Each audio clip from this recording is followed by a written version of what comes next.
नमस्कार दोस्तों, इस सेशन के अंदर आज हम डिस्कस करने वाले हैं एक हिस्ट्री का क्वेश्चंस पेपर आने वाले सेमेस्टर एग्जामिनेशन के लिए 10th स्टैंडर्ड एसएससी बोर्ड के लिए। This question paper is completely dedicated for SSC board students जो 10th स्टैंडर्ड के लिए है और सेमेस्टर 1 एग्जामिनेशंस का ये क्वेश्चन पेपर होने वाला है। Now before solving this question paper आपको किस बारे में ध्यान रखना है, आपको इस बात का ध्यान रखना है कि this is the old question paper. आपको यहाँ से क्या सीखना है, आपको सीखना है कि कौन से टाइप्स के क्वेश्चंस यहाँ पे पूछे गए हैं, बराबर। और जब आप क्वेश्चंस पेपर को रीड करते हो ना, तो आपका बहुत सारा काम कम हो जाता है एज कंपेयर टू कि जब आप क्वेश्चन पेपर को रीड नहीं करते हो, आप नॉर्मली डायरेक्ट एग्जाम देने जाते हो टेक्स्ट बुक पढ़ने के बाद में। तो इस क्वेश्चन पेपर को एक बार बारीकी से देखने से आपको आइडिया आने वाला है कि एग्जाम में जो क्वेश्चन पूछे जा रहे हैं या एग्जामिनर जो क्वेश्चन पूछ रहा है उसके माइंड में क्या चल रहा है। तो क्वेश्चन पेपर एक बार रीड करने में कोई ज्यादा टाइम नहीं लगेगा। Look at this is the 40 marks history and political science का क्वेश्चन पेपर है। And let's dive into this session. So look at this question number 1A। Question number 1A आपको पूछा जाएगा 3 मार्क्स के लिए। मतलब क्लियर हो गया कि 3 मार्क्स के एमसीक्यू आने वाले, तो अपने को 40 में से तो 3 मार्क्स तो मिलेगा ही। 40 में से अपने को यहाँ पे 3 मिलेगा, कैसे करके भी आपको 3 मार्क्स लेके आना है, बराबर कि नहीं। ठीक है, तो पहला क्वेश्चन देख लो क्या है। जो भी आंसर है आपको कमेंट सेक्शन में आप ही को करना है। This is question paper only for practice purpose. तो आपको उसको प्रैक्टिस करके मुझे आंसर कमेंट में बता देना है, ठीक है ना। Let's start.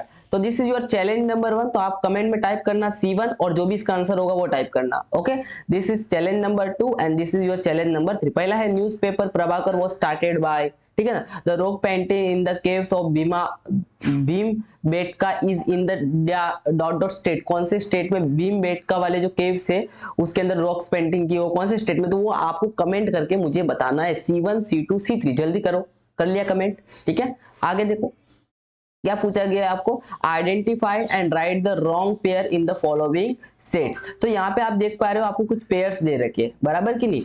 इन पेयर्स में से कौन सा रॉन्ग पेयर है, इन पेयर्स में से कौन सा रॉन्ग पेयर है। जैसा कि यहाँ पे कुछ हेरोडोटस ग्रीक, फिर यहाँ पे आपको कुछ हिस्टोरियंस के नाम दे रखे हैं और वो कौन से कंट्री से थे वो आपको दे रखा है। तो इनमें से रॉन्ग पेयर कौन सा है वो आपको आइडेंटिफाई करना है और कमेंट में लिखना है। तो this is challenge number 4, this is challenge number 5, this is challenge number 6। हो जाएगा, इजी है, ठीक है ना, हो जाएगा। ओके, आगे बढ़ते। क्वेश्चन नंबर 2 का ए में आपको 4 मार्क्स के क्वेश्चन पूछे जाएंगे और कुछ इस टाइप के क्वेश्चन दिख सकते हैं।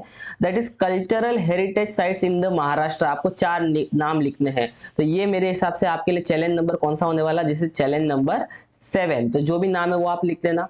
ओके, चैलेंज नंबर 8 में भी आपको सेम टाइप के क्वेश्चन, इन तीनों में से आपको कोई भी 2 सॉल्व करने थे। तो challenge number 7, challenge number 8, challenge number 9। This is temple architectures in India, notable scholars in Europe. उनके नाम आपको यहाँ पे लिखने हैं, ठीक है। 9 हो गया। चैलेंज नंबर 10 में राइट द शॉर्ट्स नोट आते हैं। कोई भी आपको 2 लिखने हैं। क्वेश्चन 4 मार्क्स का मतलब ईच क्वेश्चन कैरी 2 मार्क्स।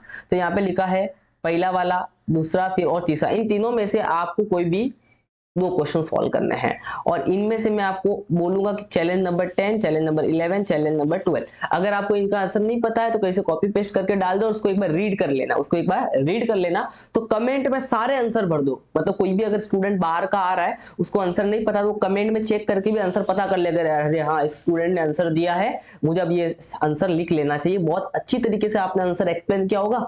कोई स्टूडेंट आपके आंसर को पढ़ के एग्जाम में लिख सकता है, तो मे बी आप एक तरीके से हेल्प कर रहे हो किसी और की, तो फटाफट कमेंट कर लेना, ठीक है। Question number 3, explain the following statement with reason. It is said that Voltaire was the founder of modern histography. तो यहाँ पे क्वेश्चन नंबर 3 में आपको 4 मार्क्स का क्वेश्चन है और एनी 2 सॉल्व करना, मतलब ईच क्वेश्चन कैरी 2 मार्क, बराबर कि नहीं। तो यहाँ पे आपके लिए देखो चैलेंज कौन सा हो गया, चैलेंज नंबर 13 इसको दे देते हैं, चैलेंज नंबर 14 इसको दे देते हैं, चैलेंज नंबर 15 इसको दे देते हैं। आंसर कमेंट करो फटाफट।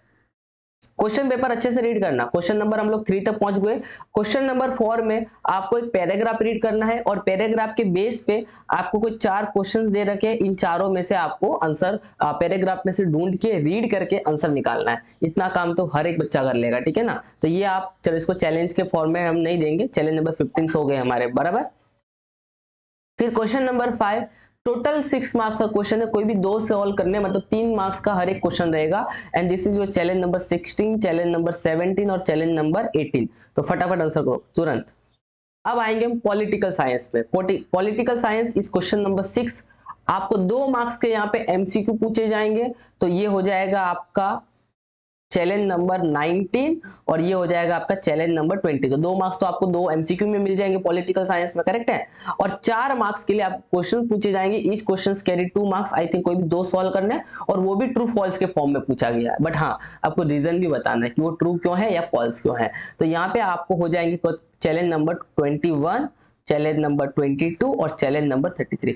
मैं उस स्टूडेंट का इंतजार करूंगा जो टोटल 23 चैलेंज के आंसर कमेंट करके बताने वाला है। Okay, and yes, if you like this channel, अगर आपको इस चैनल से रियल में हेल्प मिल रही है, आपका टाइम भी बच रहा हो, तो प्लीज लाइक करना, शेयर करना, सब्सक्राइब करना। We will see you again soon. Thank you so much for watching. Keep sharing, keep exploring.